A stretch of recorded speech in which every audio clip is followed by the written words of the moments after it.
મને કોઈએ દિલ્હી નથી બોલાવ્યો, જેની ટિકિટ કપાઈ એ કુંડારિયા જ બનશે રૂપાલાના ડમી ઉમેદવાર। નવા જૂનીના એંધાણ રૂપાલાએ કહ્યું, મેં માફી માંગી છે। રાજકોટ લોકસભા સીટના ભાજપના ઉમેદવાર પરસોત્તમ રૂપાલાએ વાલ્મીકી સમાજના કાર્યક્રમોમાં ક્ષત્રિયો અંગે ટિપ્પણી કરતા ક્ષત્રિયો નારાજ થયા હતા। છેલ્લા ઘણા દિવસથી રાજ્યભરમાં રૂપાલાની ઉમેદવારી પાછી ખેંચવા માટે માંગ કરવામાં આવી રહી છે। રૂપાલાએ 2 વાર માફી માંગી લીધી હોવા છતાં વિરોધ શાંત પડ્યો નથી અને એને પગલે રૂપાલાને દિલ્હીથી તેડું આવ્યું હોવાની અટકળો ચાલી રહી છે।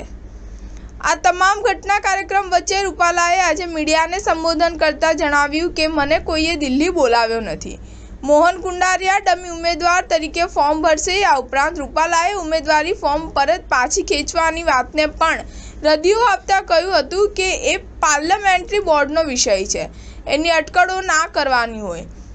આજે 1 એપ્રિલ છે એટલે એમાં પડવું જ ન જોઈએ। રૂપાલાએ આગળ કહ્યું હતું કે મને દિલ્હીથી બોલાવ્યો નથી, પણ 3-4 દિવસમાં કેબિનેટની બેઠકમાં ભાગ લેવા માટે હું જઈ શકું છું।